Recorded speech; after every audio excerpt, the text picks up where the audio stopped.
Someone called me the other day and said, listen, you're South African. I've got a location for you and we're looking for a steakhouse. I said, leave me alone. alone. I have no more bandwidth. I cannot think of another glassware, another plate, another style of service. And you go in one day from one to the other, you like have to do this mental switch. I do have to do the mental switch. And my team has to do not only a mental switch, they've got to do a uniform switch. That's exactly so if you're working at head office and you're auditing Tashas, you've got to have an Avli suit in your car, get dressed when you go and audit the thing, because you're not allowed to go in your standard Tashas clothes.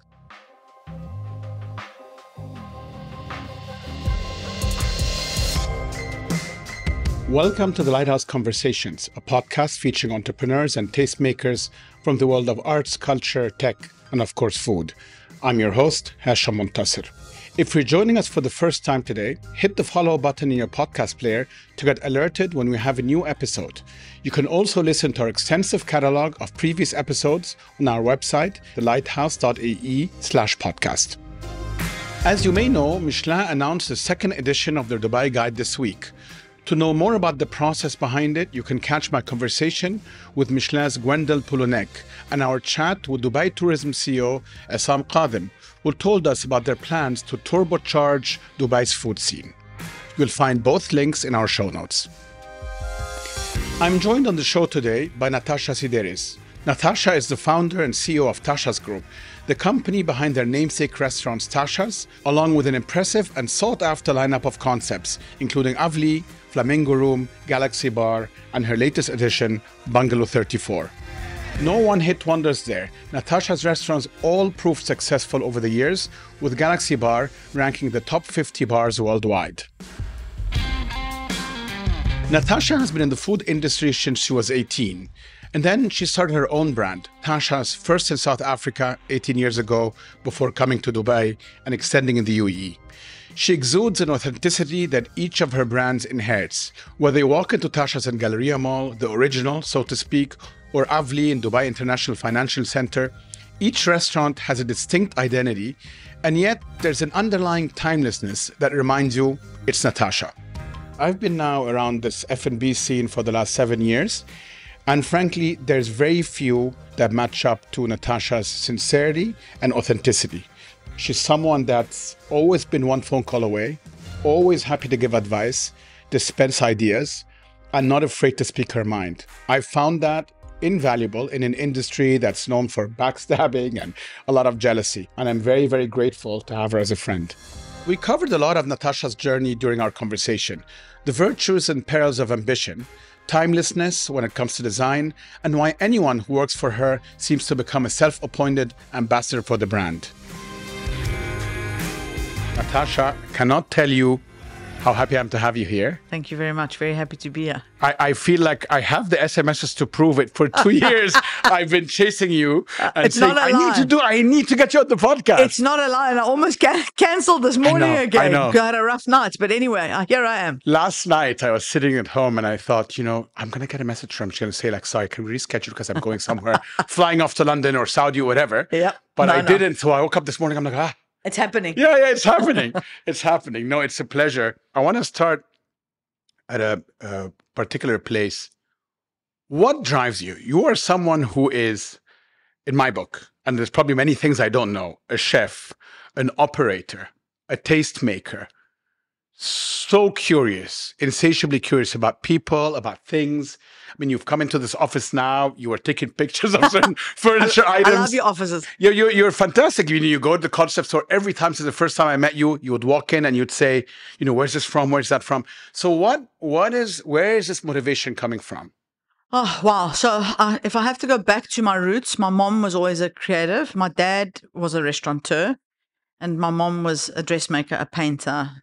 She loved interior. So I think growing up in that type of environment was a love of food and a love of design.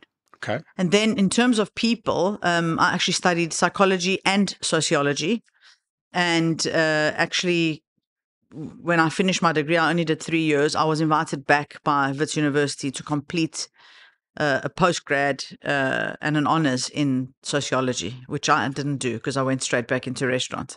Straight back into restaurants because you were working. I started in the restaurants while I was at with your varsity. father. I was working, Okay. so I was studying and working, and then I was jostling between: am I going to study or am I going to carry on with my degree and actually do something with the degree, or am I going to go back into the restaurants and do restaurants permanently? And obviously, the love of people and food and interiors, because I think being restaurateurs, and I'm not a chef, don't have any qualifications as a chef. And I haven't studied business. But you do all of these things. I do all of those things. And I think being a restaurateur is a privilege in many ways, because if you do love people, spaces, and food, you get to do all of those things on a daily basis. Yeah. But I'd say, just to answer your question in terms of what drives me, I am super, super ambitious. Yeah. And I want to do whatever I do really well. Was that always the case from the beginning? Always. In fact, I've got a letter that an aunt gave me, because I also used to be, believe it or not, don't look at my size now, but I used to be very sporty and slim. And I've got a letter that my aunt wrote me when I was, maybe I was 12, 13. And I used to compete in swimming, and I was super competitive with my studies. I wanted to get distinctions with everything. And she wrote me a letter that said, don't forget just to stop and smell the roses in your grit and your determination. And when your eyebrows go all cross-eyed and you're like determined to do something really well. It was a sprint for you all the time. Continuous. And I've always been like that. Yeah. I can relate to that, I have to say. I find that particularly with women, sometimes they try to mask that. Yeah. I am personally in awe and very impressed by you and many women and men that I find ambition a huge virtue. But I've noticed with women, a lot of women, sometimes they feel that maybe it turns people off, so they kind of try to hold back. I don't feel you hold back. I don't hold back. And I think that's one of the reasons I've been so successful in Dubai. And it surprised a lot of people, because I said, you come into a society that, and I'm talking 10 years ago, that, I mean, as a society, things have changed and evolved a lot, and things have become a lot more liberal in many respects. But when I first came to the region, people were like, are you crazy? You're going to go to Dubai and flex your muscles and you're going to open all these restaurants. I think women sometimes disadvantage themselves by thinking they can do it of this male-female phenomenon. And if you just put that to the side and just focus on what you want to achieve, and you're not fixated on that, then you can overcome it. But I sold 51% of my business, which I've recently bought back 2.5 years ago, to a listed company, which was full of men. And I remember sitting in a boardroom, full of guys talking corporate talk, which I didn't understand a word. Yeah. But I never, ever thought about the male-female phenomenon. Yeah, you just did your thing. I just did my thing. And I think that's key. It can, I suppose, when you talk about it, putting people off or people being intimidated by it, again, I'm the type of person that I'm go in boots and all. So I don't really think about my actions before. I'm a big risk taker. And I don't sit and ponder my actions before I'm going to take them. And you walk the walk. I think that's a very big difference. It's not just talk. I've known this about you. I mean, thank you. And I've seen, it, because it's not someone who's trying to, there are people that want to intimidate verbally or have a strong personality. No. But you are 100% execution. So, whatever you say, I have seen you do. No, 100%. I have to say that. It's just very interesting about this ambition bit. I want to explore it a bit more, because you have also achieved, frankly, incredible heights, both in your business. I mean, you started in South Africa, you have a successful business there, obviously in Dubai and the UAE, and now beyond in other parts. Is there a point where you sit and you say, I've done enough, or it's always go? It's always, I want more. Wow. So I think I've reached a point now where I'm 48. It would be nice to take my foot off the gas and just relax a little bit. I'm laughing because you're not going to do it. I'm 49 and I'm not doing it. Exactly. I don't see you doing it at 48. But I feel at this point, I'll also have to look after the team that supported me and believed in my dream up until now. So at this stage, I'd say a lot of the ambition and the drive comes from what is my responsibility to those who believed in me so far. I've got an amazing head office team. I've got people in the stores that I'm trying to motivate and put them in different positions in their career path. And I think a lot of the ambition and the growth now comes from what is the legacy I'm going to leave behind, because it can't all be about money. But it's not all about money. Yeah. I don't see you doing this all about money. Yeah. I really mean that. Yeah. I mean, money is a byproduct to keep sustaining and growing. Exactly. Which you need to. You're also putting food on the table for all these people. Yeah. But from a vantage point of someone that can relate to your particular business, I don't see it about money. I also don't see a problem saying I want to keep growing, because I look at you and I see someone thriving. I mean, you're in your element. You're enjoying this. I think the disadvantage is balance. And I think fair enough. That's always got to be a key when you're growing. I mean, I have to a degree sort of put myself aside in all of this for my own ambitions. And we're talking health-wise, we're talking stress-wise, we're talking family-wise. I mean, I lost both my folks. My dad died when he was 57. My mom died when she was 62. So they didn't get to see a lot of the stuff that I've done. If I could turn back the clock, I would have spent more time with them. Yeah. So I think that's got to be sort of that's the payoff is you've got all of this ambition and it is the price, but I think there's got to be some type of a balance. So I'm at a point where I'm trying to say, okay, I've got this team. Everyone's been developed to a certain point. I am super involved in all of the detail. I will always be, but I'm trying, because I'm a control freak, as much as I can to delegate and trust people, so that I can start finding a little bit of balance. Because before you know it's too late and you've done all of this and you haven't really enjoyed the ride. I think it's important to enjoy the ride. I'm going to wonder whether it is only because I really relate to it. So maybe I'm being defensive for myself. No. Because I feel very much the same way. Yeah. And I also lost both my parents relatively young. My mom was 65. My dad was older, but neither of them saw the second part of my career. They saw me as a banker, not in this. But I don't feel that I'm not enjoying the ride. You are right. The balance sometimes... The personal side of the ride. It lacks balance many times. It does. Where the actual job, in inverted commas, because it isn't a job. Yeah, it's your life. Becomes all-encompassing. Yes, it's all-consuming. To the sacrifice of maybe your social life, your health, exercising, 100%. getting the right amount of sleep, watching your diet. Those things get put to the side. They're not the priority, certainly not for me. Those are not a priority for me. And they haven't been for some time. The priority has been the love of the work, the people, the spaces, the food, the success, making sure that everything works properly. And that's 95% of the focus. Then there's 5% left for you. You have to be careful, and it's gotten. I think as we get older, when you're in your 20s and your 30s, you don't bounce back as much. I was going to swear now, but I'm not. Anyway, when you're in your 30s, it's like, who cares? Because you've got the energy and you can do it. But you start hitting 45, 50, and then you start thinking, hang on a second, I haven't focused on my health and my interpersonal relationships. Yes, 100%. So you got to try and find that balance. And I think I'm sort of at that point now, because I do have a lot of people working for me, a lot of talented people who I can trust. Yeah. Faint if they hear that, because they're going to say I don't trust them and I don't let them do anything. And I'm a micromanager, which is probably true. Oh, I'm the same way. So I can completely relate to it. You started here with Tashas as the core brand.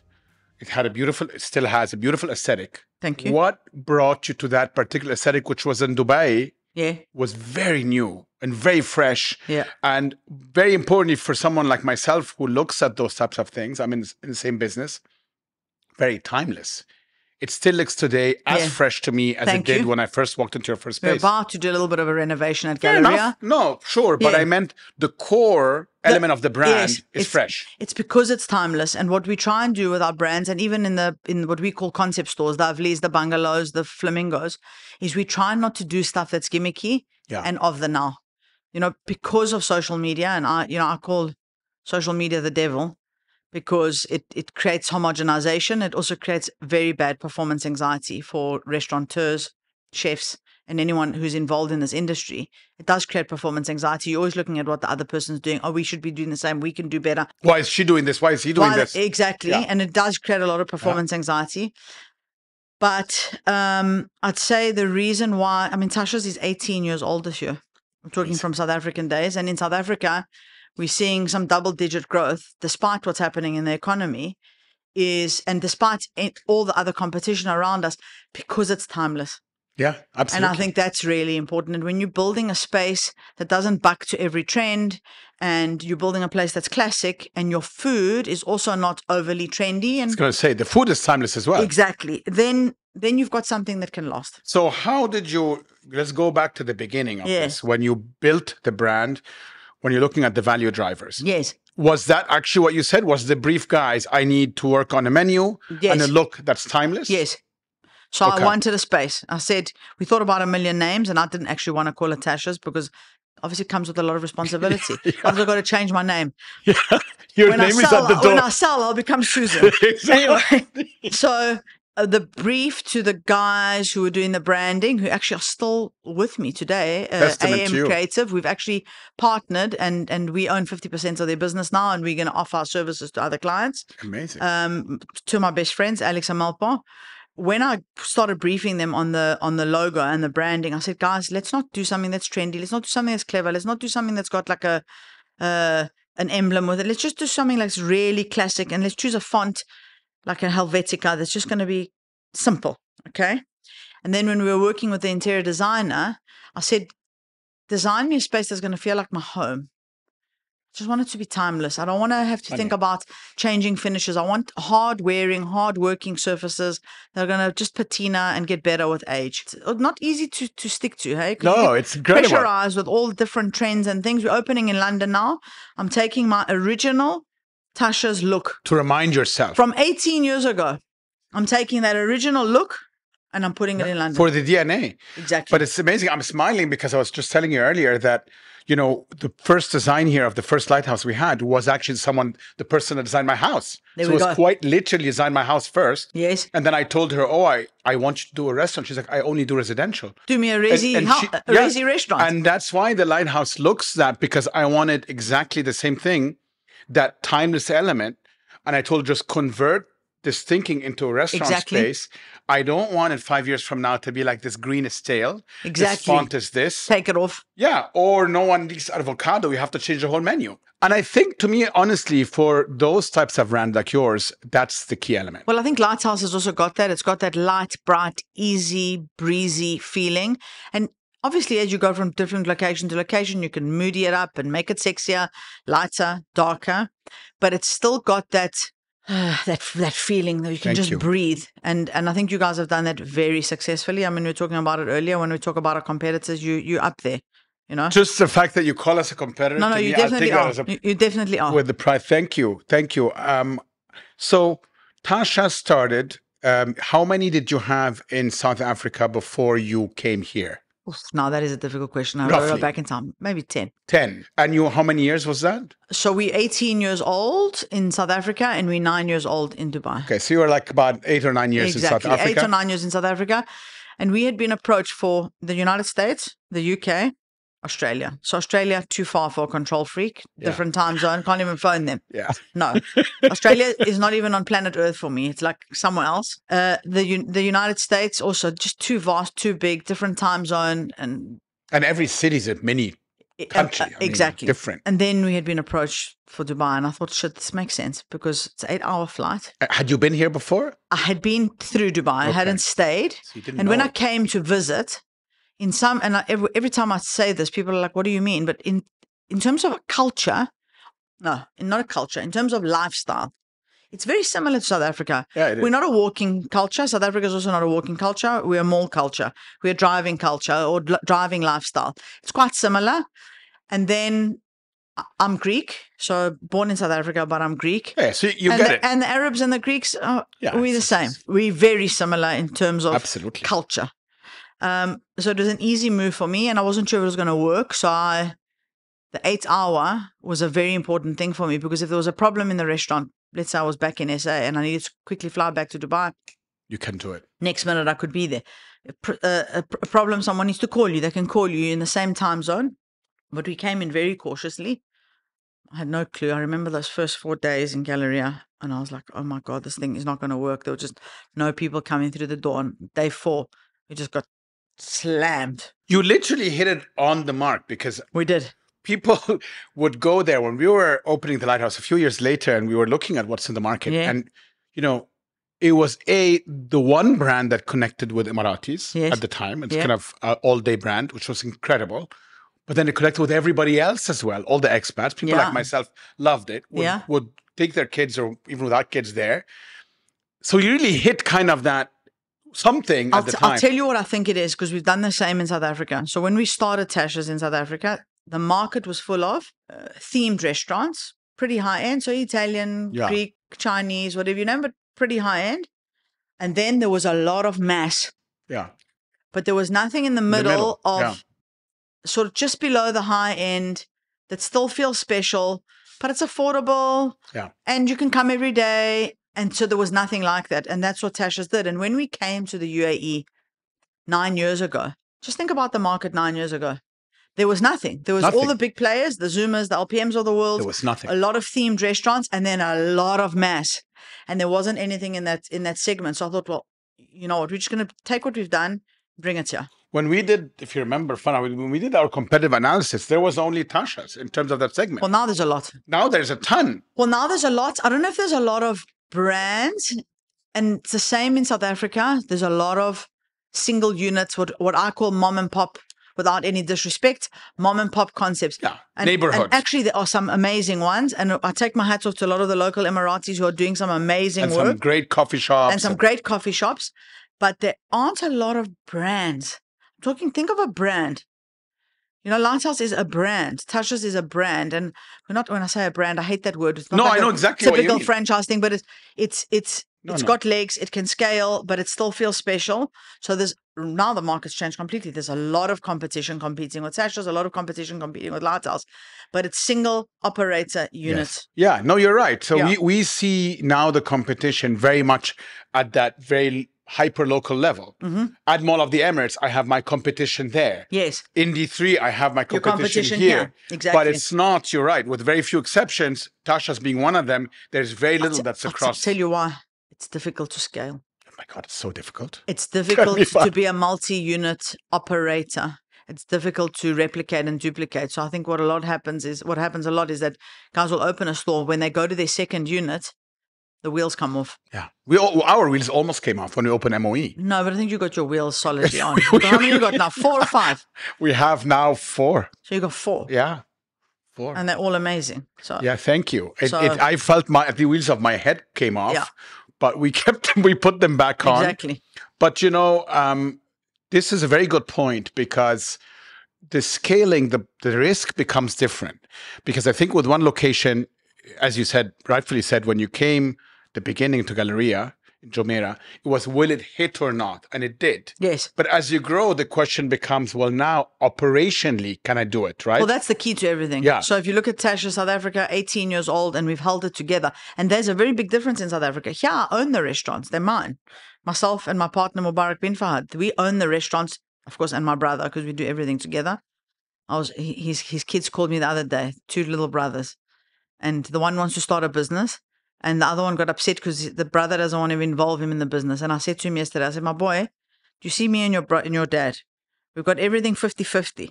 We're stronger together. I said, don't exclude your brother from your little business. They want to sell prime to kids at school and make a markup. Anyway. Of course they do. So I'm lucky to have my brother. But going back to the South African thing is, in South Africa, the stores are franchised. Now you're dealing with different personalities. You know what they say about franchising? Yeah, of course. When the going's good, the franchisee's looking in the mirror and saying, it's me. I did it. Yeah. When it's not good, he's looking out of the window and blaming the franchisor. So in South Africa, it's a very different scenario. Did you have to franchise, or is it? I had to franchise because I didn't have the money. But in retrospect, I'm glad I did, because I have fantastic franchisees. They are warriors. Of course, we have our clashes. It's normal. I want to get them to spend money.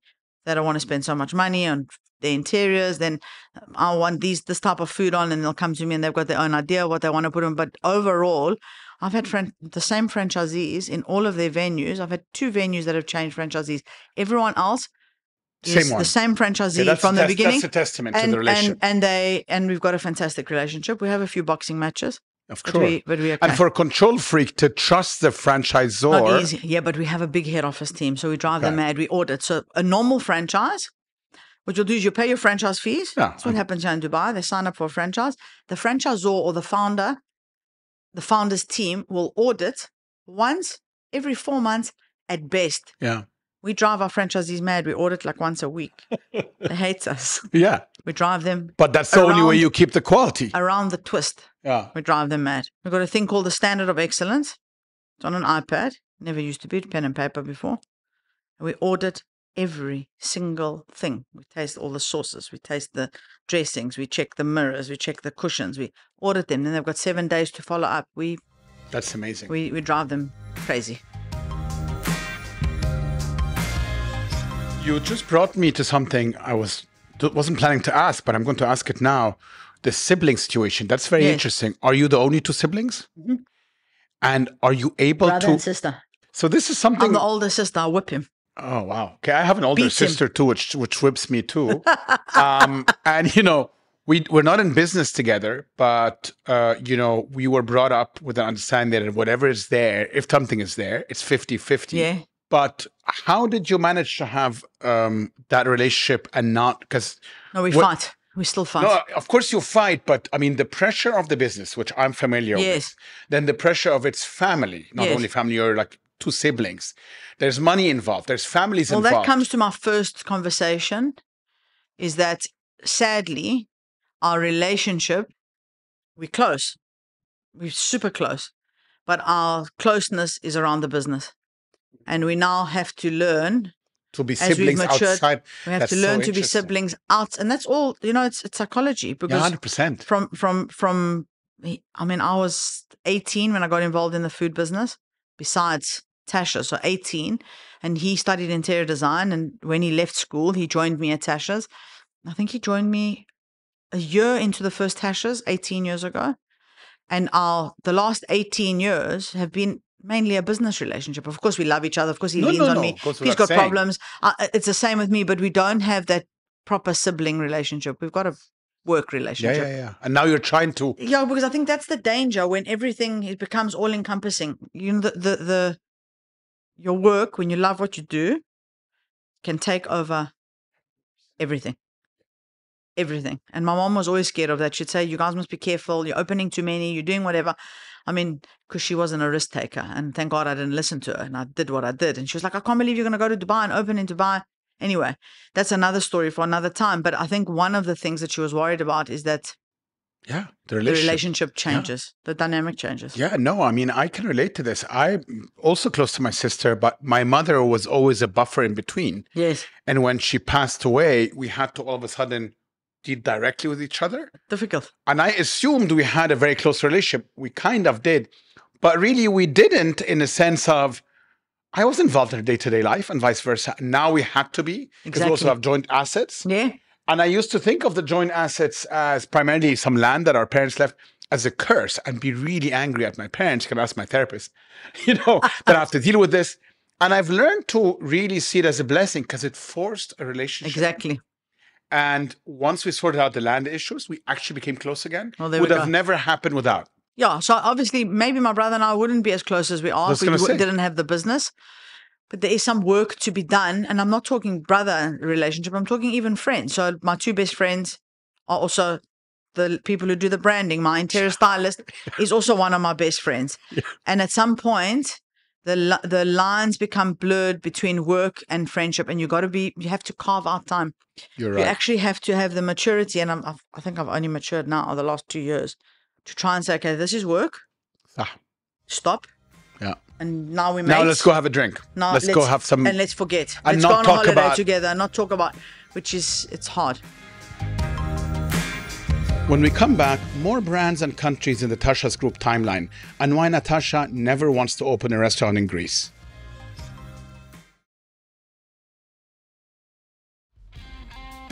Welcome back. You're listening to the Lighthouse Conversations with my guest, Natasha Sideris. So you came here to Dubai, we'll go back, and then you started growing. Obviously, Tashas as the brand became immediately a success. And then you started scaling that brand. Yes. But then, incredibly, when I thought, oh, well, she's done so much when I first met you, incredible. She has now a bunch of Tashas all around town. They're all buzzing. People love them. And then you started seeing Bungalow. And then you started seeing... Avli. Avli. And then you started and a seeing... bar for my sons. because I used to party very hard when And then you have I was a Galaxy. youngster. And you have Galaxy. And you have Flamingo. Yeah. So like, And a few I was more. like, and so every time I'd go be like, people are like, oh, there's something called Flamingo Room. I'm like, oh, that's great. Let's go check it out. Oh, it's Tashas. So- was that a decision? No, Was a pause so there? what happened is Flamingo Room was a decision because I wanted to. That was the first coming out. Yeah, so I wanted to prove to myself, and my team wanted to prove to the market, The restaurant bar thing. yes, that we could do the Flamingo, that we Okay. could actually do a more upscale brand, Okay. still accessible, but a lot more upscale with a different style of service, different interior, moody, Yeah. a proper restaurant. And then what happened is we started getting offered locations that weren't suited to Tashas. So I had to go dig deep and start creating these brands. Leave Avli because I'm Greek and I've always wanted to do a Greek Okay. restaurant. I've never really wanted to do a bar. But can I just pause here for a Yeah. second? So why didn't you, for example, take Flamingo Room, which was about that point, and Nassim had succeeded already? Yeah, and take it scale to that. DFC, for example. Because I don't think Flamingo Room has got permission to be. I love this permission concept. Yes, I don't It's think gonna the so copy brand's it. got permission to have multi-units in one city. It's like an LPM. Are you going to have? Yeah. And was that a feeling? Yes, it was a feeling. So Okay. I thought Flamingo Room can go to Abu Dhabi. Yeah. It can go to London. whatever. It can go London. to Riyadh. But it's not Yeah. a Tashas. It's Yeah. an occasion. You're not Yeah. going to go every day. Tashas, you can go twice a day. You can go 3 times a 100%. week. It's 100%. that type of thing. Flamingo Room, it's a destination. It's an occasion. Okay. Same with Avli. We're not going to open more than one. So then you did Avli as a homage to your Greek heritage. Yes, and also because I got offered the location. It used to be my partner's location, and Correct. he had opened that Spanish restaurant. Sadly, it didn't work out, and he said, "Tash, take it and let's do something with it." And we did, the bar. But then the bar is a whole different thing. The When I bar's talk its to my own friends that are space. in the Zuma bar and Yeah. stuff, that's a whole different world. It is a whole different world. So why did you do that on top of it? That's like, Because again, we had the space. I couldn't just extend the seating. yeah, you were like, I had to do something unique. Listen, I'm a creative, and I need to be reined in. yeah. And actually, I've just said to my team, we're doing 3 more brands. We've got African Lounge coming, Perlage, another bar, and we've got a quick service concept coming in Al Sakal, which has been coming for years. We just had issues. Yeah, with where you permission. have the kitchen. Well, we had issues with permissions and the Yeah. size of the units and everything. We've now resolved them. But after that, there are no more new brands. Someone called me the other day and said, listen, you're South African. I've got a location for you and we're looking for a steakhouse. I said, leave me alone. alone. I have no more bandwidth. I cannot think of another glassware, another plate, another style of service. It's it's a lot. I think of it's different uniforms. I mean, if you look at Bungalow, the level of detail, different uniform, different plates, different glassware. That's what I find so fascinating. I was telling you earlier, for example, personally, I don't have that bandwidth to think in those. So when I first started seeing, I'm like, how does she do it? Because they are, of course, you see some connectivity. Yes. If one knows you. Yes. But otherwise, each brand has its own look, its own feel, its own menu, its own palette, its own colors. It's incredible. And you go in one day from one to the other, you like have to do this mental switch. I do Yeah. have to do the mental switch. And my team has to do not only a mental switch, they've got to do a uniform switch. That's exactly So if you're right. working at head office and you're auditing Tashas, you got to have an Avli suit in your car, get dressed when you go and audit the thing because you're not allowed to go in your standard Tashas clothes. And are you involved in all the details? I am. You still are. I mean, yesterday I was at a tasting for Flamingo Room. You're still I'm doing all still of it nothing goes on the menu. That's without you tasting. That's why I it. don't lose any weight without me tasting it. Yeah. I have to sign it off. No one's allowed to select a glass. No one's allowed to put a drink on. No one's allowed to do anything until I've signed it off because at the end of the day, that's what we're selling. We're selling drinks and No, food. 100%, but it just comes harder to do. It does become. Listen, I'm saying, you know what? There is a book, Blitzscaling, and I think Yeah. and one of the big takeaways that I took from it is Reed Hoffman that wrote the book. Reed Hoffman, I think. Yeah, the guy from LinkedIn. No, who's the guy from Airbnb? Oh, yeah, it's Ben Chesky. He talks about the story of the Airbnb, and one of the things that I took away from it was It's a great story. do it yourself until you can't do it anymore. So I used the balance. So I used to cook and train every single Tasha's item until store number 10. All. So I'd come up with the food with my team, but I would cook it with my brother. He's a much better cook than I am. My dad was involved in the tastings in the early days before he passed. And I used to do all the training. I had no one. I used to do it all myself. Until I got to store number 10 and I thought, oh my God, I'm going to actually kill myself.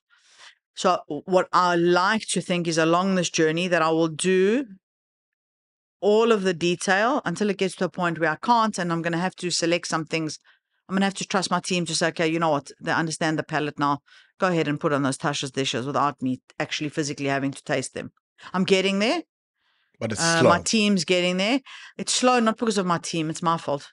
It's because I'm a control freak. No, I get it completely. I still can't have a plate show up or a glassware or anything. Exactly. Without you signing it off. I can't. And I'm probably wrong, but when it slips or I'm not there, I'm traveling, I'm like, oh, I should have never allowed this to happen. There we go. Disaster. Exactly. Yeah.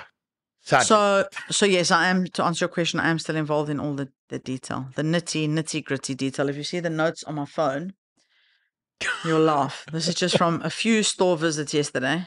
Oh my God. Okay. And one of them, you're going to laugh at the level of detail. I went into the toilet at Flamingo Room and the toilet paper roll was not on the toilet. Oh no, that's a pet peeve in of the mine. right way. And I've put here training for toilet cleaners on toilet paper. So I have serious problems. I can so relate to this. I now feel normal. I mean, I'm like finally, because I sometimes can't even say these things to people because I'm like, they think you're crazy. No, they're mental, of course. But that's the only way. And that's why. Is it the only way? I feel so. At least with the restaurant business. I do for longevity. So if you think about how long you've been here, 7 years. Yeah. It's because of the detail. Yeah. It's because I go to your bathrooms and I see you still using the beautiful napkins with your logo on them. And you still got the stunning Cyrex plates. And you still got... These things are important. Yeah. Because there's a lot of competition, but also because the world has changed in a major way. Restaurants could have served a basic interior, good food, and some nice service, and that was good enough. We are bombarded by imagery. Information comes so quickly. When I used to do my research, and I still only do it this way, pick up a cookbook, go to the bookstore, buy a whole lot of cookbooks and magazines, inspiration from my travels, inspiration from 100%. my heritage and my grandmothers and whatever, and come up with ideas. Now we get information so quickly and a lot of details. So if your restaurant is not up to standard, people are going to notice. Immediately. And they notice the detail. And what you said earlier, which is so interesting, because people think of social media as an outlet for creativity. And it's not. It's a killer of creativity. Exactly what you're saying is actually it makes it homogenous, guys, which is so true. It is a total killer of creativity. I have deleted Instagram off my phone. It's 4 years. It could be 5. I have not had it on my phone. Of course, my brands have social media. Yeah, that's I understand the need for it. Of course. I'm going to get hung for this. And my poor ladies that own the creative agency are going to say, stop bad-mouthing Instagram. If Instagram was like a place, I'd bomb it because I can't understand the obsession with just looking at these photos. You're not even absorbing the information. I'm not saying there isn't some beautiful stuff. There is. It's full of beautiful things. Yeah. But also, how much can your brain absorb? Now you're looking at interiors and then you see 10,000 chairs. Before, to find a chair, you need to go to a bookstore. Yes. Oh my God, I love bookstores. Get the book. Yeah. Look through the pages. Make photocopies. Think of this, think of that.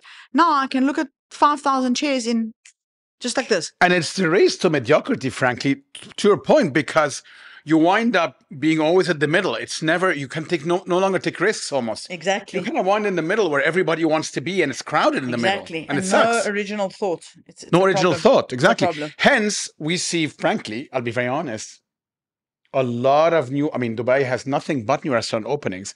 And but I see many that to me look so unremarkable. Because they look the same. Even the food is unremarkable because it's the same. It's homogenized. So it's because everyone is looking at the same images and the same pictures and they're getting the same inspiration. And actually, I didn't think about what you said now, but it's that spot in the middle that everyone wants to be in. The collective middle. Exactly. Well, you could talk about the collective subconscious. Yeah. Instagram is taking all of that and putting it on a page for you, and then everyone starts doing the same thing. No, we were talking about you even within the context also of some of these awards and so on. And someone that you and I know well told me, I respect Natasha. One of the many reasons I respect her is if the awards come, that's great.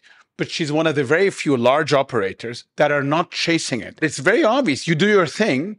If the accolades come, great. And if they come, it's amazing. But if they don't, my accolade is my team happy? Yeah. Are my customers happy? Are we delivering a quality product? And do the restaurants look beautiful? But that is honestly so rare. That's the award. I don't care about everything else. It's nice if they come. Yes, of course, it's always nice to get recognized. Yeah, and your team gets recognized, But we don't do paid advertising. I don't participate. And that was one of the brand pillars from early on in South Africa is we will not do paid advertising. We will not chase. If the award comes, it's because we deserve it. And it's come because we deserve it, and it's a credit for us. It's not. What's the point of getting it if it's all forced? Then it doesn't mean anything. For a lot of people, it does. There's a whole industry around just that, as you well know. Yes, because it's going to bring more feet in the door. It's hard to say. My experience with longevity, certainly in F&B here, has been, which is really good news. Ultimately, if the quality and product is good, you survive and you continue and you thrive. Also, the market's maturing. Don't forget. Yeah, that's true. Lot. Yes. Because, Dubai, how old's Dubai as a city? What are we talking about? Not Dubai's history. The Dubai is the UAE. How old's the UAE? 50 plus. 50 plus. As a federation. Let's call it, it's close to 60, the UAE. Yeah. And this huge Dubai boom. The Dubai boom is 20 years old. 20 years old. Very short time for all of this to come in. So the market's slowly starting to mature, and I'm with you. They're starting to recognize what is, and now I am going to swear, bullshit. Yeah. And all marketing and what is actual quality and what's authentic. Which is very important. Authenticity is also important. Are you doing something with authenticity? Someone's come to me and said, will I do an Asian restaurant? Well, no, because I don't understand the food and it's not going to be authentic to what I'm doing. So I can't do it.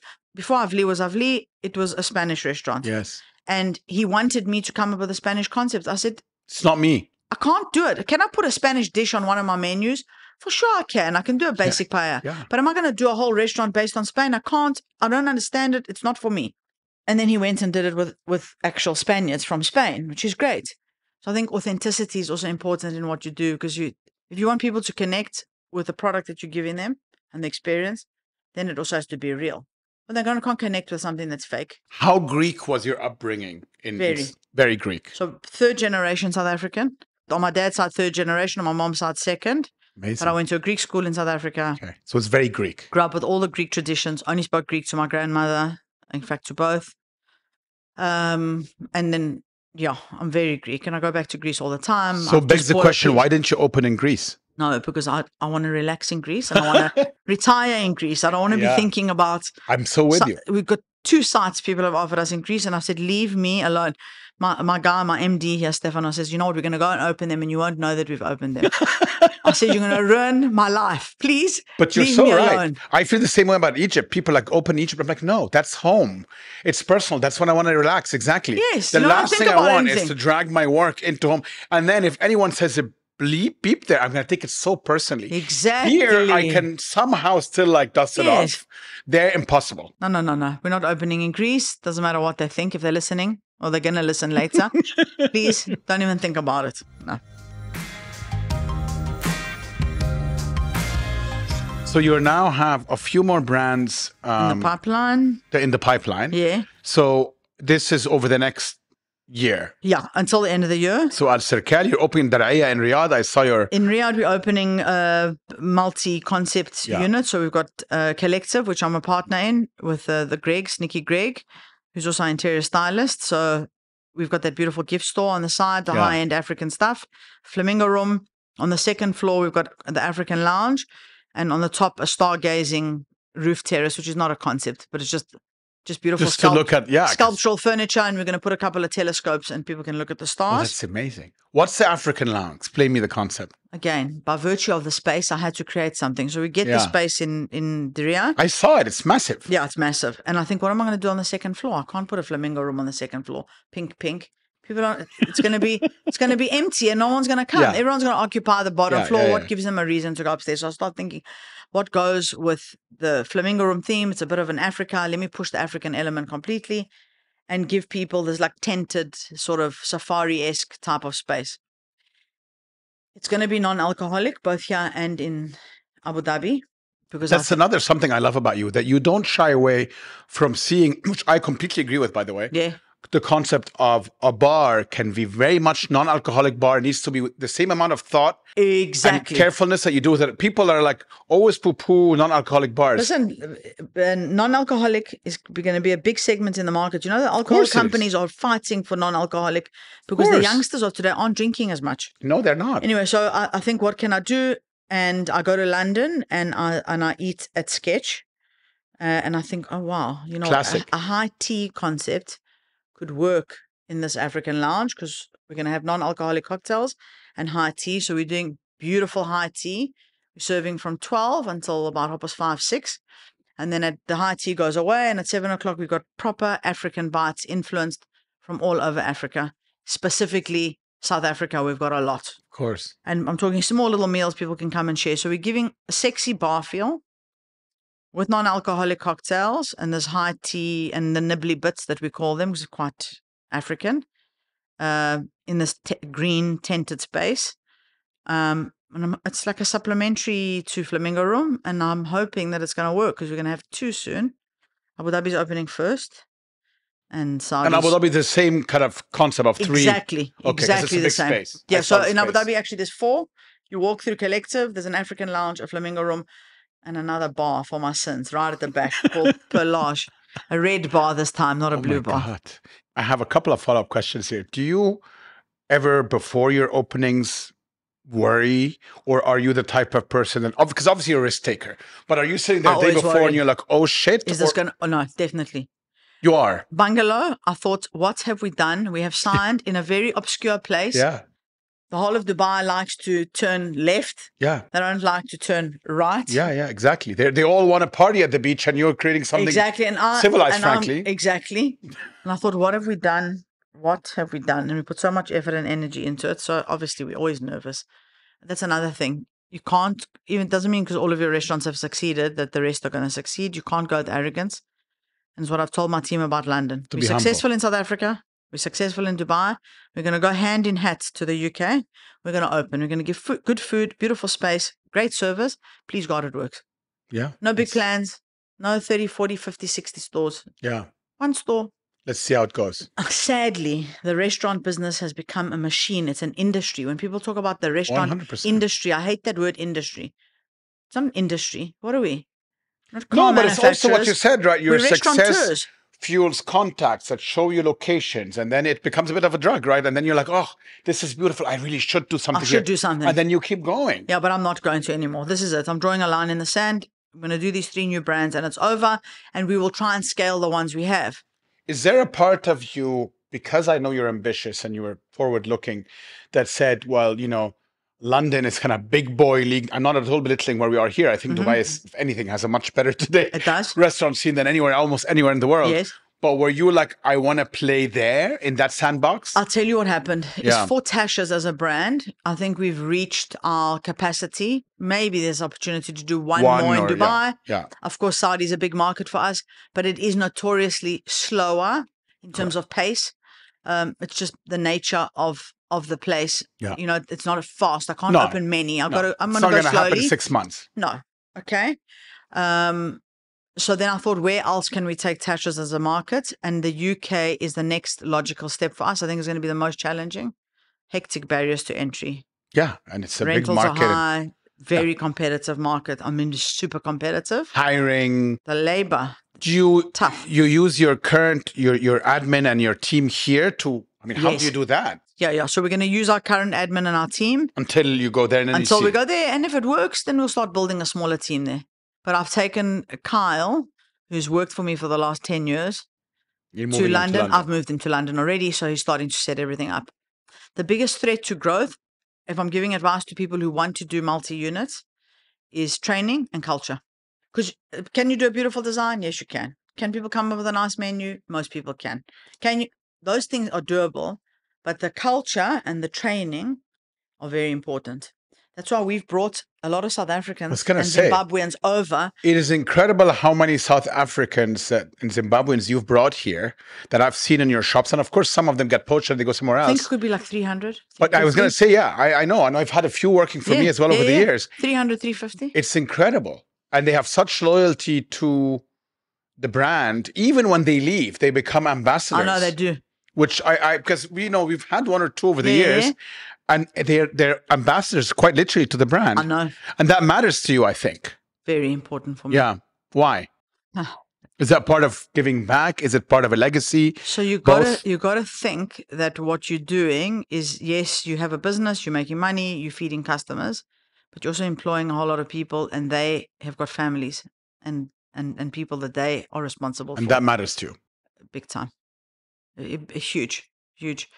I mean, I've had some staff working for me from Tashas, the first Tashas in Athol Square in Joburg. They're still working for me today. And Bali, my bar lady in Flamingo Room, helped me open Tashas in Athol. Precious, who runs Galleria, everyone will know her. Whoever's listening will know Precious from Galleria. She's famous. Precious has been with me for 16 years.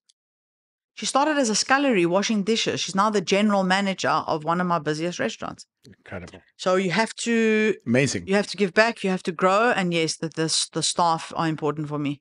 I love to see them thriving. It's amazing to watch. How much of this is this? We talk about this a lot here in the Lighthouse and this podcast about this hybridity, because you're bringing in so many. I mean, you're South African, you're Greek. Yeah. You're now practically Emirati. You've been here for so long. So you obviously understand Middle East and Arab culture really well as well because of your Greek roots. Mm-hmm. That must have helped you, that nimble way of thinking, the flexibility in your success. Definitely. And you have to be nimble. And you have to know that when you're dealing with different cultures, don't forget that I ran Galleria for the first year. Yeah. I did not know this story, by the way. Open to close. Open to close. I was the general manager. I didn't have a general. For one full year. 1 full year, I ran the place. Abu Dhabi, I moved to Abu Dhabi. I ran that store for 6 months. The Tashas there. The Tashas there. I mean, even Bungalow can you see, now, these are obviously glorious successes, but that imprint is there. So there's an interesting psychological phenomenon, and it's called mirror neurons. And I always talk to my team about this. So if you and I had to spend 21 days together every day, I would start, you sit with your mates, I'd start mimicking you, some of your mannerisms, and you would start mimicking some of mine. We take each other's mannerisms. Okay. So I always say to my team, we can't leave a restaurant before 21 days. You can't be like these other businesses, franchises that come, they hand the keys after 3 days and leave the guy. You're not going to imprint anything. You got to stay there, and not you got to stay there for a few hours. Bungalow, 2 months. Open, close, open, close, open, close, open, close. And if it wasn't me, it was one of my team. Drilling in systems, drilling in standards. Because you need them to mirror you. And that's the only way. No, it's just... And now, Galleria's had like not a lot of turnover of staff, but we've got a lot of new people because we've taken some of the Galleria team and moved them to Abu Dhabi, and then from Abu Dhabi to Eva, and then into Flamingo Rooms. So now there's quite a fresh team there. So I've said to my head office team, right, you're going to go back. Go spend another 21 days there. And now my head office team is in Galleria showing them the Tashas way. Yeah. Because they have to learn it. Yeah. That is so interesting. Yeah. Unbelievable, Natasha. I cannot tell you, this has been brilliant. Thank you very much. I love you. You're honestly a force of nature and so inspiring. Like, I feel like I have wings. Thank you. Good. I'm glad. Your brand's got lots of legs, lots of wings. You carry on pushing. Thank you. Pleasure. Thank you so much. Thank you. Thanks, guys. Thank you for joining us. If you know of someone who'd love to hear this episode, please send it to them. The Lighthouse Conversations is hosted by me, Hashem. Our producer is Chirag Desai, and our content director is Farah Sharif. You can connect with us on Instagram at @thelighthouse_podcast for behind-the-scenes videos and a lot more. You can also listen to all our previous episodes in your podcast app or at thelighthouse.ae/podcast. We'll see you again in 2 weeks.